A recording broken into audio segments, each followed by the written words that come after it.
estamos dando inicio a nuestra mesa redonda informativa que hoy dará seguimiento a los análisis sobre la nueva guerra del Nobel Obama.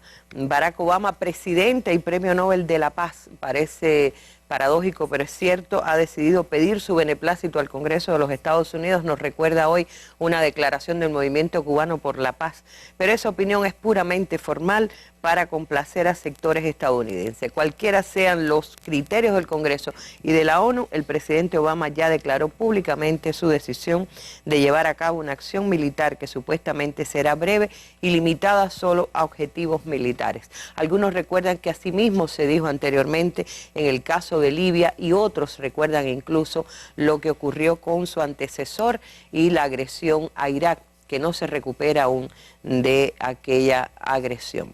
Vamos hoy a acercarnos a estos análisis y tengo invitados especiales. Hoy me acompaña el embajador Ángel Dalmau Fernández, fue embajador en Egipto, su última misión diplomática. Hoy es analista, investigador del Centro de Investigaciones de Política Internacional del Ministerio de Relaciones Exteriores. Gracias por acompañarnos. Está también el doctor, ha vuelto el doctor Reinaldo Sánchez Porro, historiador, profesor especialista en África y Medio Oriente de la Universidad de La Habana, y nuestro colega y amigo Elson Concepción Pérez, comentarista internacional del diario Granma. A los tres les doy la bienvenida para dar inicio ya a nuestra mesa redonda de hoy. Hoy en la mesa redonda, la primera célula de insurgentes entrenada y armada por la CIA está presuntamente cruzando la frontera siria desde Jordania. La tensión es evidente en Oriente Próximo. A primera hora de la mañana ha habido un episodio confuso cuando los radares rusos han detectado en el Mediterráneo Oriental 2 misiles balísticos. Por encima de nuestros cuerpos, una campaña juvenil para formar escudos humanos de cara al previsto bombardeo estadounidense a Siria. Estos son algunos de los temas, de los acontecimientos, de las noticias que estaremos comentando en nuestra mesa redonda. Creo que vale la pena comenzar por lo que podría considerarse la noticia del día. Hoy el mundo amaneció estremecido por la noticia de que Israel se adjudicó el lanzamiento de unos misiles que llegaron hasta el Mediterráneo, que el Ministerio de Defensa ruso informó que había detectado 2 misiles de largo alcance que impactaron en aguas del Mediterráneo, hacia la parte oriental en dirección a las costas de Siria. Esta podría ser la noticia del día y es la que da inicio a nuestros análisis en la mesa redonda. Vamos a verla. El gobierno de Israel ha tenido que reconocerlo pocas horas después de que saltara la alerta rusa. El Ministerio de Defensa israelí ha asegurado en un comunicado que se trataba de un ensayo de un nuevo misil, el Anchor, lanzado para probar la eficacia de su escudo antimisiles Flecha, un sistema que intercepta misiles balísticos de largo alcance. Se trataba de un ejercicio conjunto de Israel y Estados Unidos en el Mediterráneo Oriental, justo en unos momentos de alta tensión en esa zona, en la que hay desplegados al menos 6 buques de guerra estadounidenses y uno ruso, y en la que estamos a la espera de ver si Estados Unidos consigue esa aprobación de su Congreso para lanzar un ataque sobre Siria. Así las cosas, todo apunta a que se trataba de un ejercicio para poner a prueba la capacidad defensiva de Israel ante una posible represalia de Siria o de Irán. Moscú revelaba esta mañana el lanzamiento de esos 2 misiles después de que sus radares en el sur del país detectaran la trayectoria. Según Rusia, no fueron lanzados desde territorio israelí hacia el mar, como dice Israel, sino que partieron desde el Mediterráneo central en dirección este, es decir, en dirección a Siria antes de caer al agua. El aviso de hoy de Moscú sirve también de recordatorio a Occidente. El Kremlin controla al milímetro y minuto a minuto todo lo que está ocurriendo en la región, mientras Washington y París amenazan con ese ataque a Siria al que Rusia se niega, se opone radicalmente. Posiciones muy enfrentadas a solo 2 días para que comience la cumbre de líderes del G20, esta vez en San Petersburgo, y donde Siria va a tener un papel muy destacado. Allí se van a ver las caras, entre otros líderes, Barack Obama y Vladimir Putin, poco después de que Rusia concediera el asilo temporal a Edward Snowden, tensando aún más las relaciones.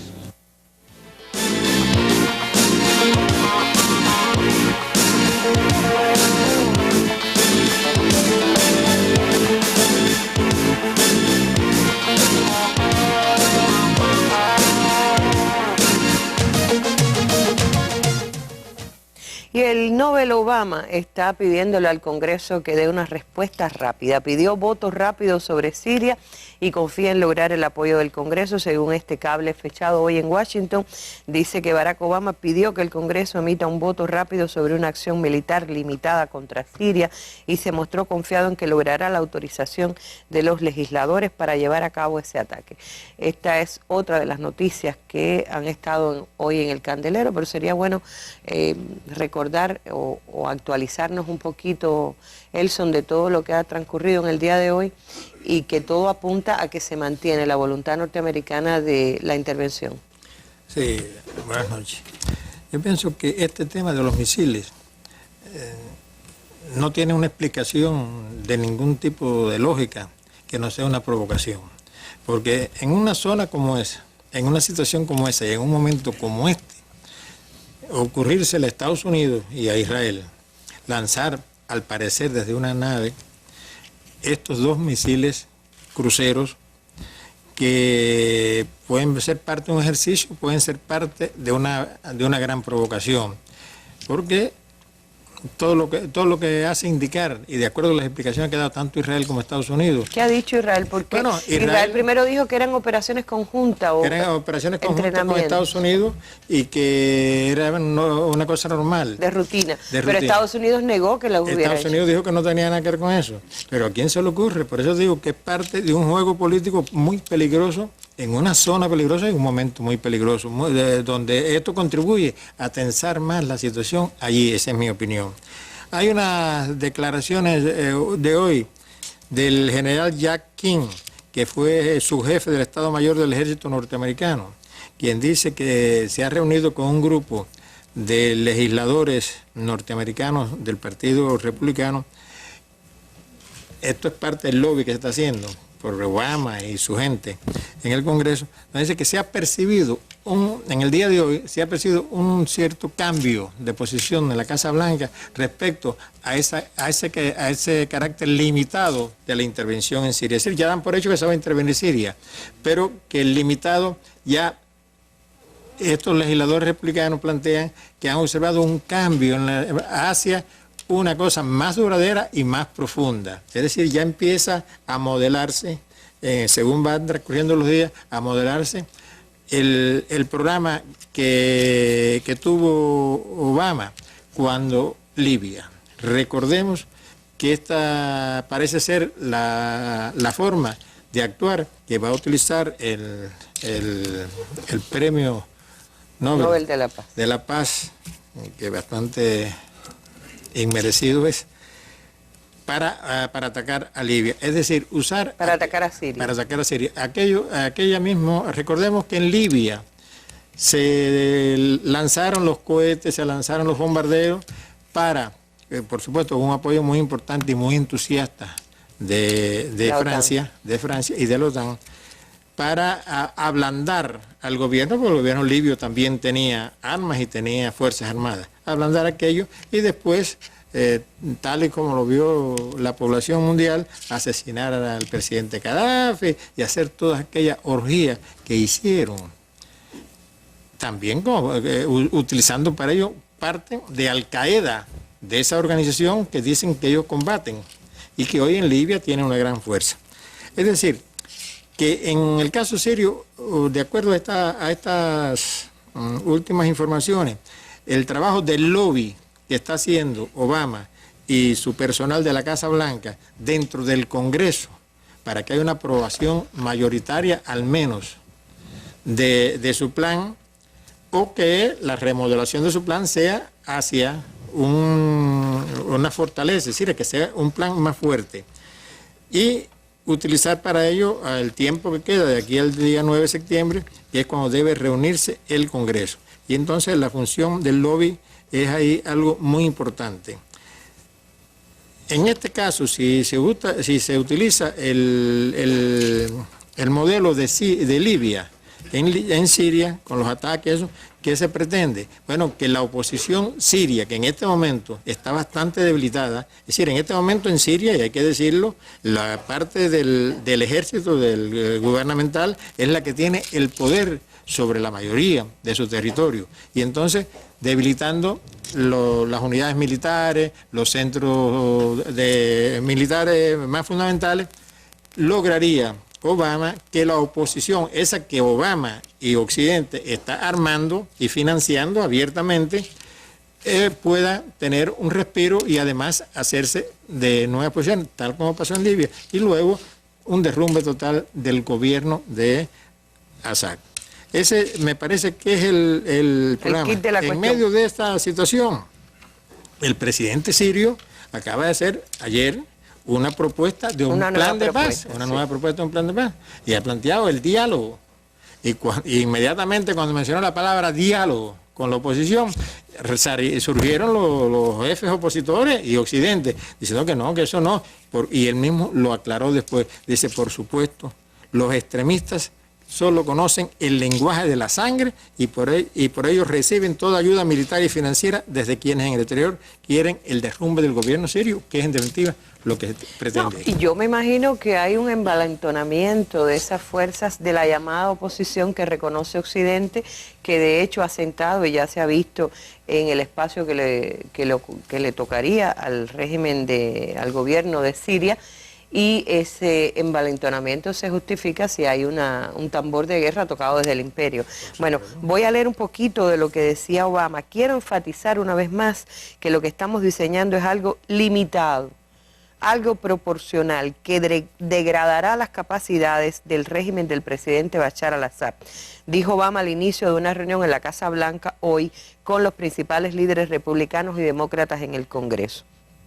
Además expresó su agradecimiento a los legisladores por la intención de celebrar la votación tan pronto como el Congreso regrese la próxima semana al trabajo. El Comité de Relaciones Exteriores del Senado celebrará hoy mismo una audiencia para estudiar la autorización solicitada por Obama para atacar a Siria, en la que participarán los secretarios de Estado John Kerry y de Defensa Chuck Hagel.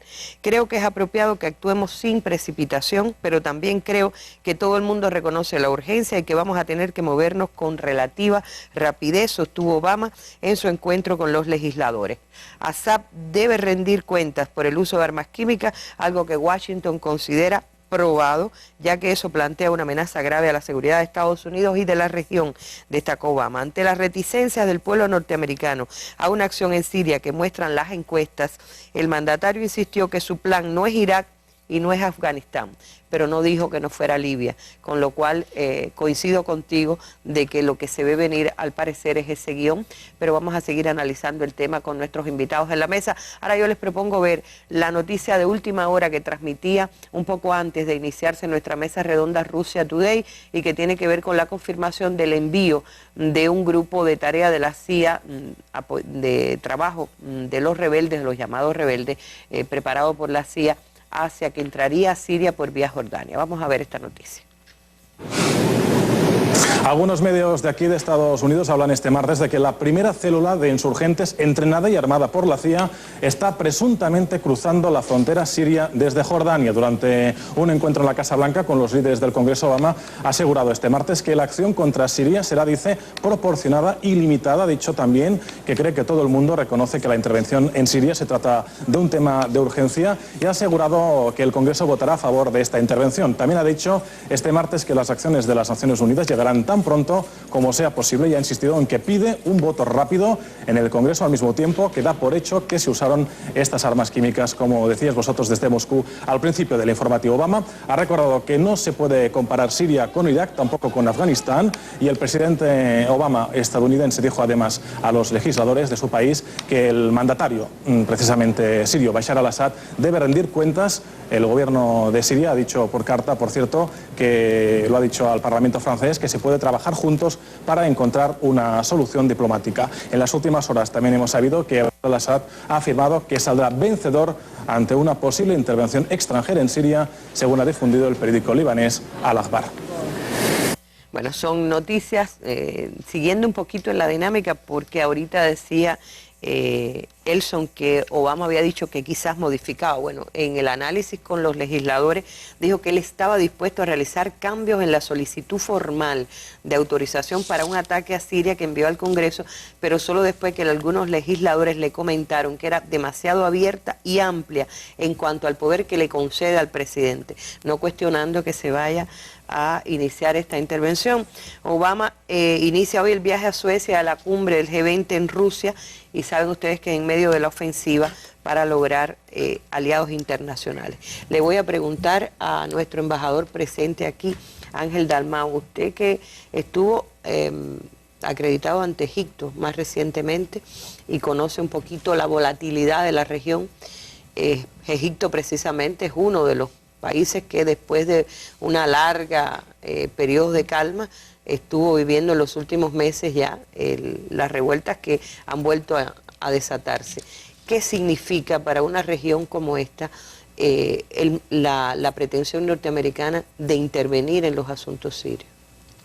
Sí, Arlene, cuando uno trata de analizar la situación en el Medio Oriente, yo siempre pienso que una frase salvadora es decir que es una situación muy compleja y casi que...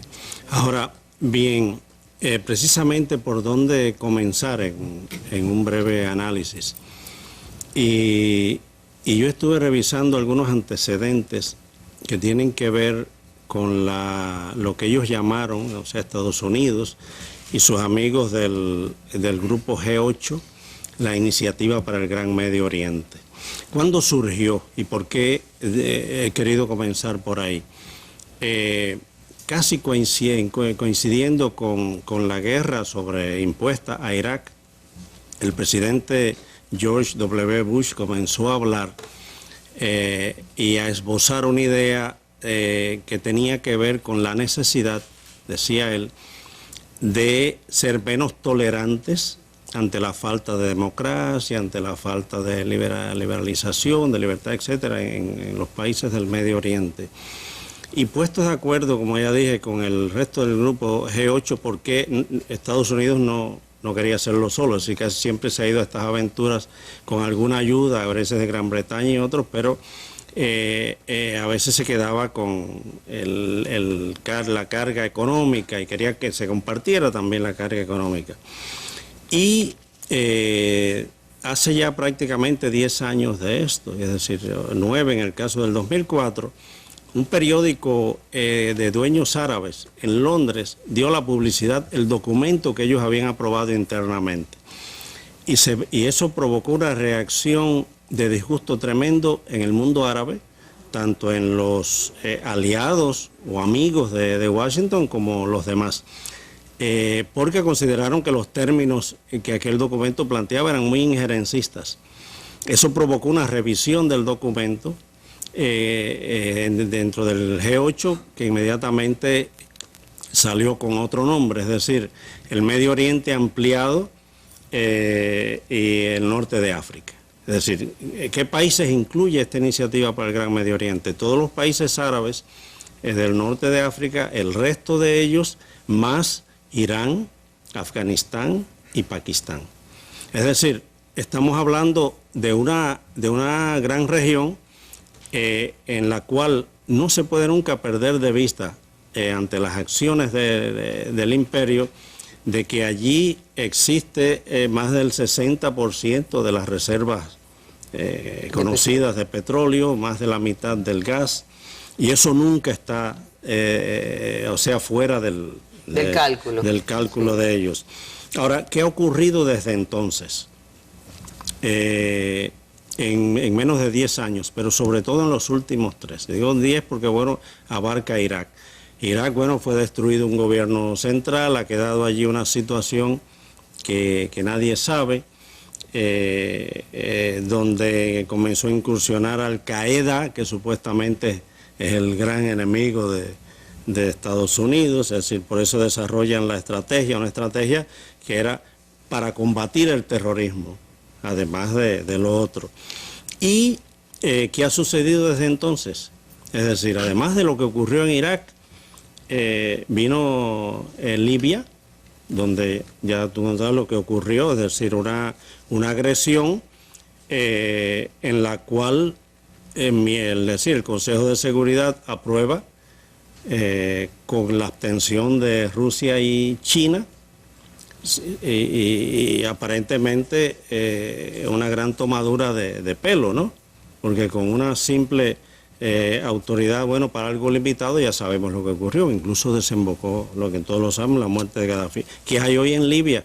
No hay gobierno central o apenas, no se sabe lo que hay en Libia, no hay nada. Sí, porque también los medios sacan los focos inmediatamente. Claro. Ya nadie se acuerda qué pasa de cómo comenzó, en Afganistán, en Irak, en Libia. Solo tenemos noticias cada vez que hay un ataque suicida, exacto. Y aquí se decía hoy que el esquema, el guión de Siria es muy idéntico al de Libia. Tal vez la diferencia sea si viene un grupo, hay algunas manifestaciones, que sí, ok, de pronto empieza el tiroteo, comienzan a entrar los mercenarios de todas partes, igual que ocurrió en Libia. Ya se habla de mercenarios de decenas de países, procedentes de decenas de países. Y en relación a esa situación comienzan a aplicar el esquema de que, bueno, tú lo decías, rebeldes entre comillas, es decir, un rebelde puede ser alguien que lucha por una causa, por conciencia, por razones morales, de principios. Ahí la mayoría de los que tienen las armas en la mano son mercenarios, están luchando por dinero. Y la diferencia tal vez grande con Libia es que el ejército sirio estaba mejor preparado para una situación de este tipo. El ejército libio no lo estaba. Y el resto de las cosas, bueno, se decían aquí. ¿Qué se puede esperar? Ya el golpe ese limitado está anunciado y prácticamente depende de una ley que apruebe el Congreso norteamericano. No importa lo que piense el Consejo de Seguridad, la ONU, todos los demás. Así es que estamos ante una situación que se repite y todo indica que poco a poco Estados Unidos y principales aliados han logrado avanzar en la proyección esta de... Es decir, se va cumpliendo... Poco a poco. No ocurrió exactamente igual en Túnez y en Egipto. Ahí hubo sublevaciones contra gobiernos, pero bueno, ya una vez derrocados, ellos vinieron y se acomodaron. Se montaron, en Egipto con la hermandad musulmana y ahora dejaron que la sacaran y no puede ser más compleja la situación dentro de Egipto. ¿Y usted cree que esta situación de volatilidad de la región, si se le suma ahora la crisis siria o una intervención extranjera, una intervención del rango que podría ser de bombardeos, de ataques desde el exterior, como podría ser por parte de fuerzas norteamericanas y francesas, según se dice? El propósito fundamental es desbaratar ese gobierno central con Al-Assad o quien esté ahí, y en que en su lugar surja una situación de un país con muy poco control sobre sus principales. Ahora, pienso que no se van a detener. Si el golpe que viene es solamente quirúrgico, 3, 4 días, van a desbaratar suficiente para crear más confusión y no van a cesar de entregarle armas como están haciendo no solo ellos, sino algunos aliados de los países árabes, Arabia Saudita, Qatar y otros. Es parte de lo que se está diciendo en los análisis que están circulando en los medios. Hay especialistas, como puede ser el más reconocido experto periodístico del Medio Oriente, que es Robert Fitz, quien ha publicado en las últimas horas en varios medios de prensa un análisis sobre el tema. Dice, bajo el título "Nadie en Medio Oriente toma en serio a Estados Unidos", dice, basta ya con haber visto a Obama el sábado pasado para darnos cuenta por qué. Parloteó de la manera más racista sobre antiguas diferencias sectarias en Medio Oriente. ¿Desde cuándo un presidente de Estados Unidos es experto en esas supuestas diferencias sectarias? Constantemente nos muestran mapas del mundo árabe, con zonas chiitas, sunitas, cristianas pintadas de colores diferentes para enseñarnos las naciones de la región a la que nosotros generosamente les impusimos una demarcación. Pero ¿cuándo un periódico estadounidense publicará un mapa de los colores de Washington o Chicago con las zonas de población blanca y negra por la calle? Lo más descarado, no obstante, fue que nuestros líderes pensaran que nuevamente podían manipular a sus órganos legislativos con mentiras, tambores de guerra y aseveraciones absurdas. Esto no significa que Siria no haya usado gas contra su propio pueblo, frase que solíamos aplicarle a Saddam también cuando queríamos ir a la guerra contra Irak, pero sí demuestra que los líderes están ahora pagando el precio de la deshonestidad de Bush y de Blair. Obama, quien cada vez se asemeja más a un predicador, quiere ser el castigador en jefe del mundo occidental, el vengador en jefe. Hay algo en él que recuerda al Imperio Romano, y los romanos eran buenos para dos cosas: creían en la ley y en la crucifixión. La Constitución estadounidense, los valores estadounidenses y los misiles cruceros tienen más o menos ese mismo enfoque. Las razas inferiores deben ser civilizadas y castigadas, aun cuando diminutos lanzamientos de misiles parecen más actos perniciosos que una verdadera guerra. Todo aquel que estuviera fuera del Imperio Romano era llamado bárbaro. Todo aquel que está fuera del Imperio de Obama es llamado terrorista. Y como siempre, la visión global tiene la costumbre de borrar pequeños detalles de los que deberíamos estar al tanto. Es algo de lo que se está diciendo ahora mismo Robert Fix, el británico experto en estos temas, uno de los periodistas, una de las voces más reconocidas sobre el Medio Oriente, bajo el título "Nadie en Medio Oriente toma en serio a Estados Unidos".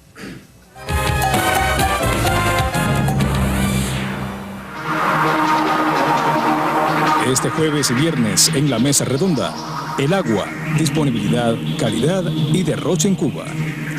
¿Qué situación presentan los embalses y las fuentes de agua dulce en el país? ¿Cómo se garantiza la potabilidad del agua para la población? ¿Cómo se trabaja para enfrentar el derroche de agua en Cuba? Sobre estos importantes temas se hablará en las mesas redondas de jueves y viernes con la participación de directivos del Instituto Nacional de Recursos Hidráulicos y el Ministerio de Ciencia, Tecnología y Medio Ambiente. El primer día, los panelistas expondrán sobre el tema y el segundo responderán las opiniones y preguntas de nuestro pueblo. Si usted desea participar con su criterio, puede llamar desde hoy y hasta el viernes al teléfono 646-5900 en horario de 9 de la mañana a 5 de la tarde. También podrá llamarnos el jueves durante la transmisión del programa de 7 a 8 de la noche al teléfono 831-2484. Puede además dejarme su opinión en el correo mesarredonda@enet.cu y en los sitios web Mesa Redonda, www.mesarredonda.cubadebate.cu y Cuba Debate, www.cubadebate.cu. Acompáñenos en la Mesa Redonda.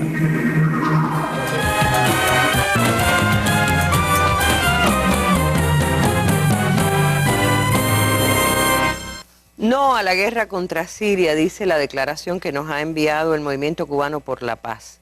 El Movimiento Cubano por la Paz y la Soberanía de los Pueblos ofrece su apoyo solidario al pueblo de Siria y denuncia el genocidio masivo que está a punto de perpetrarse sobre ese país por parte de Estados Unidos, basado en la presunción no demostrada de que el gobierno de Bashar al-Assad usó armas químicas contra civiles en las inmediaciones de Damasco.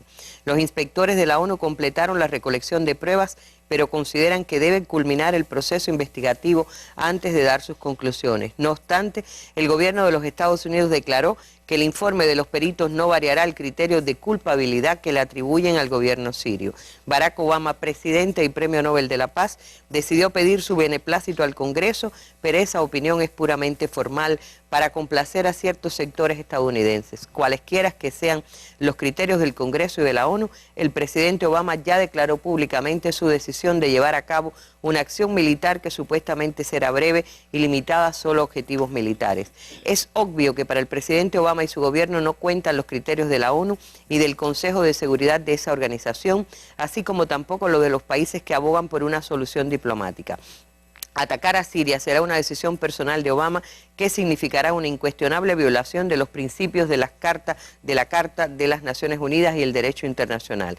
Existen muchos ejemplos registrados por la historia en los cuales, debido a acciones militares emprendidas por ese imperio, han perecido varios miles de civiles. Un hecho reciente fue la guerra contra Irak, en la que masacraron centenares de ciudadanos, que provocó además incalculables daños a la ecología. ¿Pueden los Estados Unidos, la OTAN y otros países imperialistas invadir estados? Los sucesivos gobiernos de Estados Unidos se han considerado siempre omnipotentes, actuando según los dictados de su voluntad y sobre todo de sus intereses económicos. El imperialismo obvia la posibilidad de lograr una solución del conflicto en Siria por la vía de la negociación política. Con el pretexto de proteger a civiles, una posible guerra contra Siria aumentará la cifra en varios miles de muertos en su población y agravará los conflictos del Medio Oriente. El Movimiento Cubano por la Paz y la Soberanía de los Pueblos convoca a todas las organizaciones pacifistas del mundo a patentizar su respaldo al pueblo sirio y exigirle al presidente de Estados Unidos que renuncie a atacar a Siria y a otras naciones del Medio Oriente. Solidaridad con el pueblo sirio, que el mundo reine la paz y cesen las guerras. Y a propósito de esta declaración, vamos hasta el Centro de Operaciones Internacionales. Allí nuestra colega Irma Shelton ha establecido comunicación con Medea Benjamin, quien es representante de CODEPIN, Código Rosado, uno de los movimientos más destacados en la lucha por la paz dentro de los Estados Unidos. Sí, efectivamente hemos hecho contacto telefónico en Washington, D.C. con Medea Benjamin, miembro de la organización pacifista Código Rosado en Estados Unidos. Medea, nos interesa conocer qué reacción está teniendo el pueblo estadounidense con relación a los tambores de guerra que están sonando desde la Casa Blanca contra Siria. Bueno, la mayoría de los americanos están en oposición. Eso se ve en todas las encuestas que se han hecho, y sobre todo nosotros que acordamos del el desastre de la invasión de Irak en 2003, estamos viviendo otra vez una situación semejante. Nosotros pensamos que una invasión de parte de los Estados Unidos sería un desastre. Eso implicaría más muertos, no sería un camino para el fin de la guerra en Siria, sino un incremento en los muertos. Y estamos tratando de presionar a la Casa Blanca y al Congreso para que no aprueben un ataque. Medea, desde su punto de vista, si se hiciera este ataque a Siria, ¿respondería a los intereses propios de Washington o a los intereses de los aliados de Estados Unidos en esa región? Pues yo creo que los únicos que pueden ganar con una invasión son los que venden armas, y quizás los aliados de los Estados Unidos en la región, como es Arabia Saudita. Pero no sería bueno ni para la población de Siria ni para la población de los Estados Unidos, que está harto de guerra después de 11 años y que está sufriendo una crisis económica también, y que nos han dicho el general Dempsey que eso nos va a costar $1 billón cada mes. Yo creo que hay muchas otras inversiones de nuestro dinero que sería bueno para el pueblo. Medea, el presidente Obama ha enviado al Congreso esta decisión de atacar contra Siria. ¿Cómo interpreta usted esta manera de actuar de Obama? Pues yo creo que él decidió que era mejor compartir la responsabilidad con el Congreso, y por eso la decisión de hacer una consulta, pero no ha dicho todavía de que si el Congreso decide que no, como hizo el Parlamento de Inglaterra, si el presidente Obama va a seguir con el ataque o no. Es interesante que en otro país como en Inglaterra tiene que consultar con el Parlamento, y el Parlamento dijo que estaba escuchando al pueblo que no quería el ataque. En el caso de los Estados Unidos, el pueblo está firme que no quiere el ataque. Vamos a ver si cómo responde el Congreso. Lo que ha trascendido es que el Congreso estadounidense está dividido. Hay a favor y en contra de este ataque a Siria. ¿Qué nos dice sobre esto? Si eso fue bajo la administración de Bush, tendríamos muchos más demócratas en contra de este ataque, pero como se está haciendo eso bajo un presidente demócrata, entonces muchos de los que son antiguerra están de repente a favor de la guerra. Así que tenemos que buscar aliados en diferentes partidos y sobre todo entre algunos de los más conservadores congresistas del Partido Republicano. Medea Benjamín, muchísimas gracias por esta colaboración para nuestra mesa redonda informativa. Que pase buenas noches. Gracias a Irma Shelton también por esta colaboración.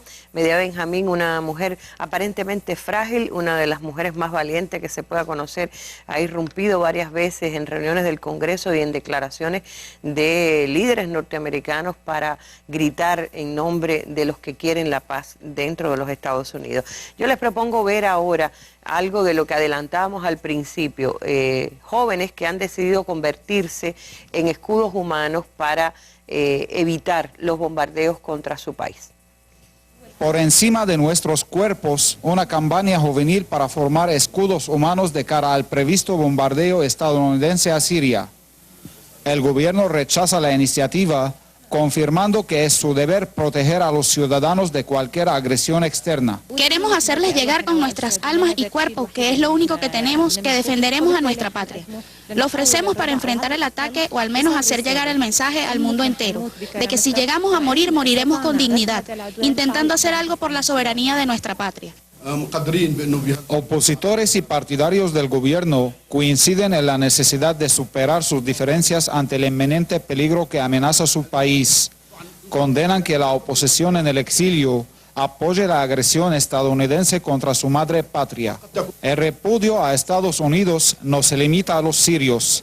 Irán, a diferencia de la Liga Árabe, amenaza con atacar a Israel si ocurre la agresión. Mientras Rusia y Venezuela instan al Premio Nobel de la Paz, Barack Obama, a detener la guerra.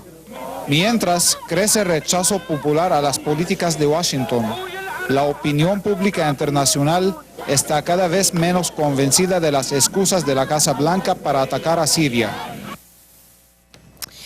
Y la presidenta del Consejo Mundial de la Paz, Socorro Gómez, de origen brasileño, escribe un documento, dice: como presidenta del Consejo Mundial de la Paz visité Siria varias veces. Evidentemente cada pueblo tiene sus propias características. Sin embargo, el pueblo sirio, que alberga una gran diversidad de religiones y etnias, mostró una fuerte identidad nacional. Para los chiitas, sunitas, alauitas, drusos, cristianos, su identidad siria está por encima de sus identidades específicas. La convivencia entre las religiones es pacífica y respetuosa. El centro de Damasco tiene en distancias cortas iglesias y mezquitas. La hospitalidad para recibir a los visitantes de forma similar a la del pueblo brasileño me causó admiración y simpatía. La solidaridad del pueblo sirio con los palestinos y otros pueblos de la región, así como la posición antiimperialista, hacen que Siria sea respetada por pueblos de todo el mundo. Esta riqueza humanística está amenazada por peligro inminente de destrucción. De eso quisiera hablar con el profesor Sánchez Porro, porque las declaraciones que daba William Parra, corresponsal de Telesur enviado a Siria, a otro colega, a Pascual Serrano, le decía: no vi un solo rebelde. Él se identificó, no se identificó como venezolano, porque si no dice que lo hubieran matado. Dijo que era colombiano y que su país estaba de acuerdo con la oposición contra Al-Assad. Pero él entonces declara que todo lo que encontró en las áreas donde están los llamados rebeldes, todos eran extremistas islámicos.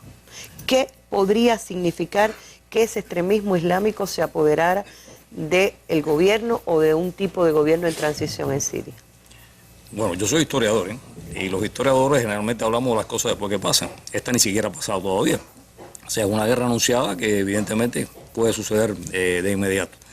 Y voy a empezar por eso que se comentó al principio. Esos cohetes que cayeron de pronto nos están llamando la atención sobre el hecho de que las guerras se sabe cómo empiezan, pero no cómo acaban. Esto no se puede programar para 3 días. ¿Qué va a pasar mientras tanto?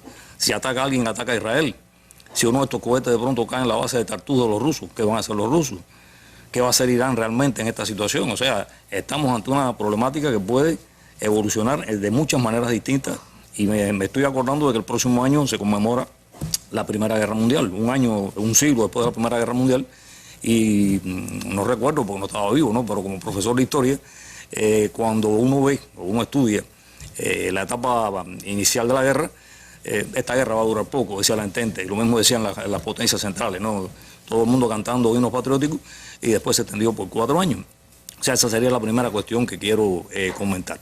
Evidentemente, existe, Robert Fisk hacía un señalamiento que es interesante, ¿no? No hay que hiperbolizar el problema, pero existe el problema de todas estas comunidades. Es una riqueza y un flanco difícil de salvaguardar para Siria, que tiene una historia muy particular. ¿Cómo fue que un país de 75% de población sunita ha tenido en los últimos 40 años un gobierno que es laico, y dentro de ese gobierno laico han encontrado acomodo sobre todo las comunidades minoritarias, y me estoy refiriendo a los cristianos, pero sobre todo a los alawitas, esa comunidad a la que pertenece el clan de los Assad?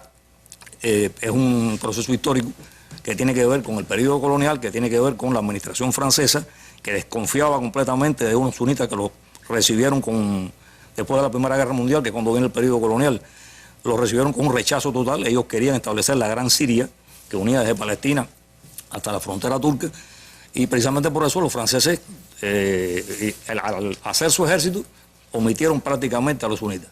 Y entonces entraron todas estas comunidades, sobre todo en el ejército. Llegó la independencia y ese ejército se mantuvo más o menos igual. Es difícil cambiar eso en un periodo breve. Y a eso se va a sumar entonces un partido como el Partido Baas, uno de los grandes centros del nacionalismo árabe clásico, el que hizo las independencias. Y ese partido era laico. Y de esa manera fue que fueron llegando a posiciones relevantes para desesperación de algunos sectores, como la Hermandad Musulmana Siria, que es la antecesora de lo que ahora es Al-Qaeda, en el sentido específico, y Al-Nusra, efectivamente, en las condiciones concretas del país, de lo que iba a ocurrir, ¿no?, con respecto a eso. Y de esa manera fue como en 1970 el general Hafez al-Assad daba un golpe de Estado, inmediatamente pasa a dirigir el Partido Baas y se inicia todo este periodo, que efectivamente yo creo que ha sido en general un periodo en el cual los sirios se desarrollaron al margen de todas estas comunidades, salvo el caso de los extremistas sunitas, que en determinado momento, recuerdo el año 1964, pero sobre todo la gran sublevación de 1982, en la tercera ciudad del país, en Hama, que fue ahogada en sangre, una sublevación de la hermandad musulmana. Fue un golpe duro y que incuestionablemente dentro de toda esa paz y esa tranquilidad ha dejado una herida abierta, ¿no? Y por esa herida abierta que se entró todo lo que está pasando ahora, que no podemos desvincularlo del proceso de revoluciones que está viviendo el Medio Oriente. Revoluciones se están desarrollando, las revoluciones no empiezan en un momento y ya después terminan, no, se están desarrollando, no sabemos en qué van a parar. Egipto es un caso de esto, hay marchas adelante, marchas atrás. Túnez también. Egipto, Túnez y Siria también tiene que ver con esto. Ahora, ¿qué es lo que ha ocurrido? Que los que pudieron al principio, partiendo de los logros que había tenido este gobierno, en el sentido de que había logrado esa estabilidad en el país, pensar que podían tener otras libertades y otras cosas, ahora se han encontrado con una realidad, y es que lo que no pasó en Túnez y en Egipto está pasando, como pasó en Libia, está pasando aquí. Es la intromisión de los factores que no recuerdan que Siria es el nudo gordiano, como han dicho varios especialistas, de todos los problemas regionales. Siria está en la primera línea con respecto a Israel. Siria tiene ocupado las alturas de Golán, ha participado en todo menos una de las guerras de Israel. Siria tiene problemas kurdos. Siria es el gran elector en el Líbano, lo ha sido históricamente. Siria está bajo una dirección que se ha encaminado desde la Revolución Islámica de Irán para acá a buscar una alianza con Irán. Y eso existe. Ese factor es muy importante.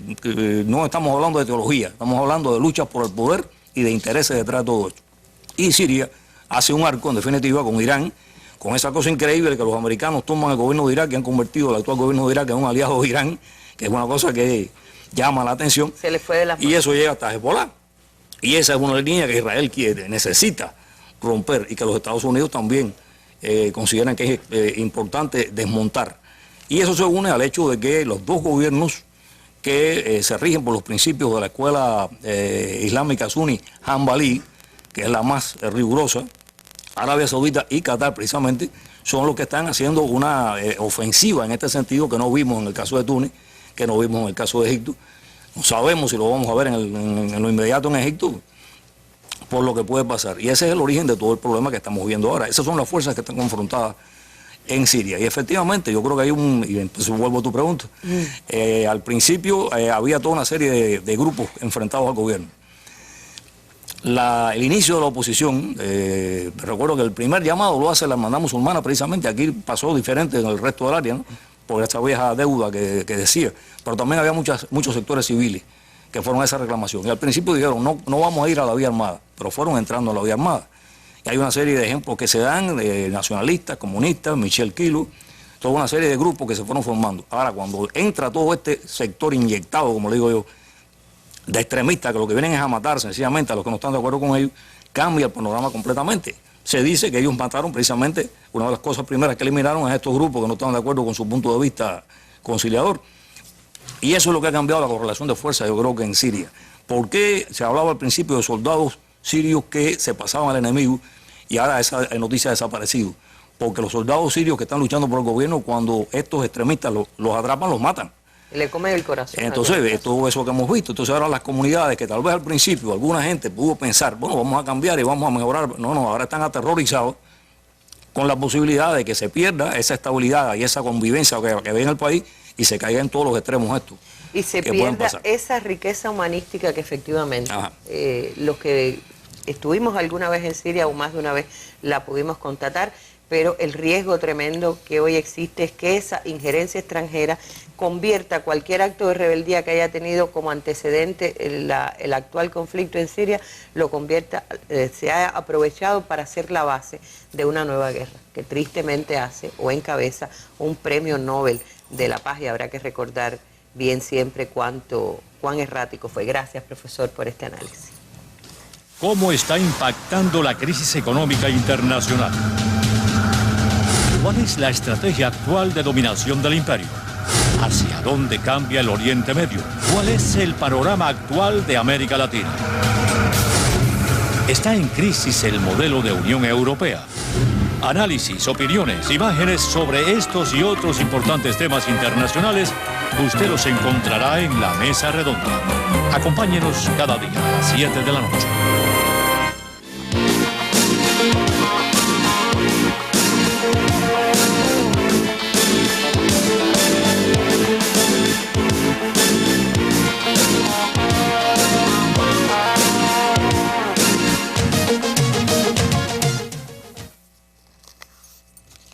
Y en la madrugada de hoy regresó de su país, de Siria, el corresponsal de la agencia SANA en la capital cubana, Orwa Mahmoud, quien accedió a dar declaraciones para nuestra mesa redonda a través del teléfono. Esperamos que en los próximos días se pueda incorporar también contándonos sus experiencias en el terreno.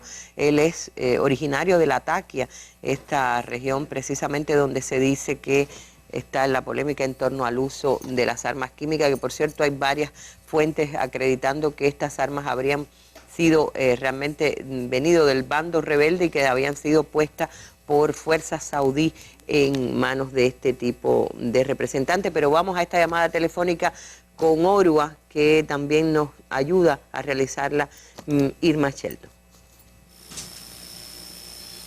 Sí, esta vez hemos hecho contacto telefónico con Orwa Mahmoud, quien es corresponsal de la agencia siria de noticias, conocida por sus siglas SANA.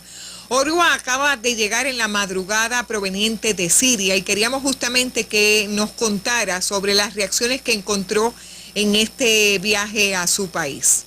Esta visita a Siria ha estado marcada por las amenazas de guerra de Estados Unidos y algunos de sus aliados contra Siria. Bueno, yo estuve en Siria y llegué hace un día. Nosotros en Siria podemos decir que no se puede negar que existe ahora en Siria un clima de tensión en el país. En los últimos días, por supuesto, por las declaraciones que dio Obama, por la probable ataque que va a hacer a Siria, pero sin embargo, aunque alerta y pendiente a los últimos sucesos, el pueblo sirio se mantiene sereno dentro de las circunstancias. El pueblo sirio se mantiene sereno porque, en primer lugar, existe confianza en el gobierno y el ejército sirio, quienes durante todo este tiempo han luchado y siguen luchando para preservar la soberanía nacional. Y también el pueblo sirio se encuentra preparado para enfrentar esta situación, porque nosotros hemos vivido 2 años de guerra.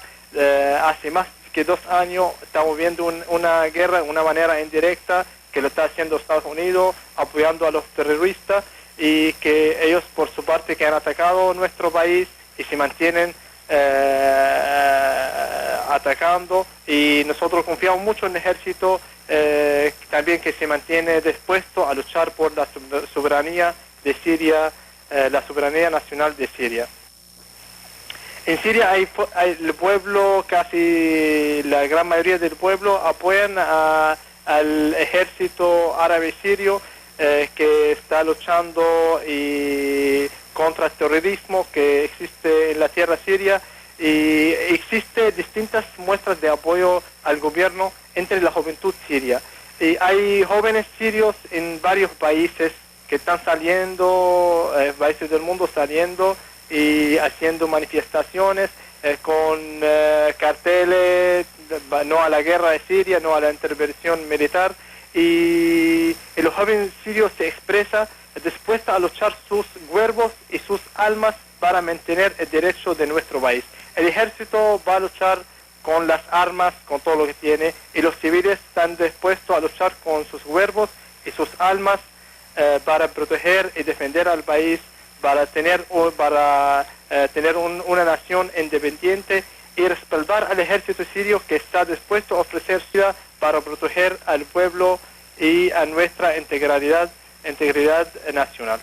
Gracias, Orwa, gracias a ti. Informaciones de primera mano del corresponsal de Sana en Cuba, Orwa Mahmoud. Gracias por esta colaboración para nuestra mesa redonda. Bueno, gracias a ti, Irma, y nos queda muy poquito tiempo. Les reitero, estamos invitando a Orwa para que una próxima mesa redonda nos acompañe. Reacciones en el mundo en relación con el ataque Elson en las últimas horas.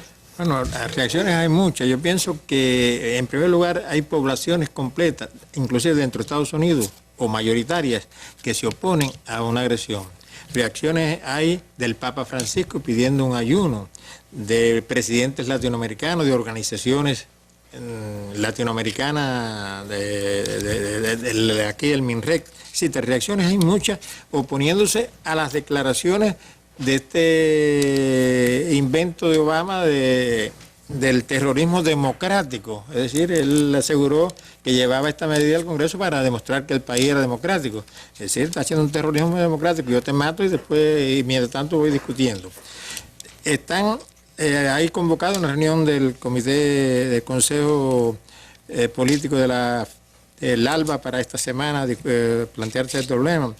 Hay declaraciones que yo quiero dar mi opinión final sobre esto, las declaraciones del secretario general de la OTAN sobre el tema de que la OTAN no se involucrará en esta guerra. Yo pienso que eso no tiene nada que ver con la realidad. Es decir, que una vez que suene el primer disparo allí, ya la OTAN se va a involucrar, igual que se van a involucrar otros países occidentales que hasta ahora están diciendo que no.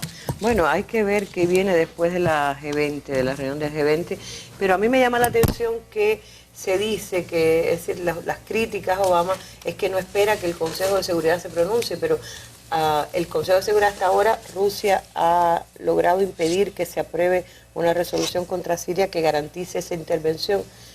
¿Cómo lo ve el analista Dalmau?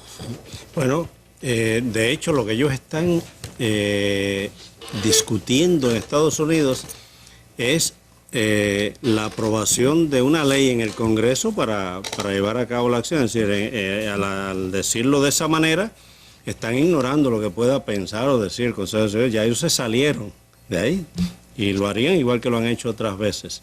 Es decir, eso está claro. Es decir, es gestionar con el grupo de congresistas que todavía están y lograr mayoría, y una vez aprobada la ley, Es decir, la ley de la selva, Sí. una ley aprobada en Estados Unidos y ya eso está por Ya encima de todo. Por ley norteamericana. Claro. Lo ejecutaría el presidente. Mientras tanto, vemos lo que está ocurriendo. Están saliendo del país por miles los sirios. Han salido prácticamente 2 millones desde que comenzó este conflicto, pero 1 millón, la mitad en los últimos pocos meses. Es decir, es una situación que uno la ve desde el resto del mundo, como uno diría, bueno, como de impotencia, ¿no? No se puede parar esta brutalidad. Es una amenaza contra la seguridad internacional, no solamente una amenaza para la región, lo que pueda ocurrir. Irán, decía el profesor, Israel es un bastión de armas nucleares, todo el mundo lo sabe. Se va a dejar atacar así, sin hacer uso de ellas en caso que la situación emerja. No se sabe cómo va a terminar. Hezbollah ha dicho también que reaccionaría, y eso ya es otro punto adicional del conflicto. Gracias a los tres por habernos ayudado en el análisis hoy. Nos despedimos. Las imágenes del día, por suerte, son más bonitas que el tema que hemos tratado y tienen que ver con la Ondina, maravillosa, esa mujer que con 64 años en los brazos y las piernas cruzó el estrecho de la Florida y le ganó esa batalla a los años y al mar y al tiempo. Bueno, dice que ya se va, se despide de los mares. La nadadora estadounidense de aguas abiertas, Diana Yatt, anunció hoy su adiós al océano luego de completar los 177 kilómetros del estrecho de la Florida sin protección de jaula para tiburones. Yo ya terminé con los océanos, declaró la Ondina de 64 años a la cadena CNN tras terminar en alrededor de 53 horas la proeza con la cual dejó sorprendidos a propios extraños. Dice que las próximas pruebas serán solo en piscinas, pero que sea este maravilloso gesto del esfuerzo y la voluntad humana por unir pueblos, por cerrar brechas entre países, un canto a la solidaridad y al esfuerzo humano. Lo que sean nuestras imágenes del día para despedir esta mesa redonda que habló tristemente de la guerra. A ustedes gracias por su atención. Hasta un próximo encuentro en la Mesa Redonda Internacional. Muy buenas noches.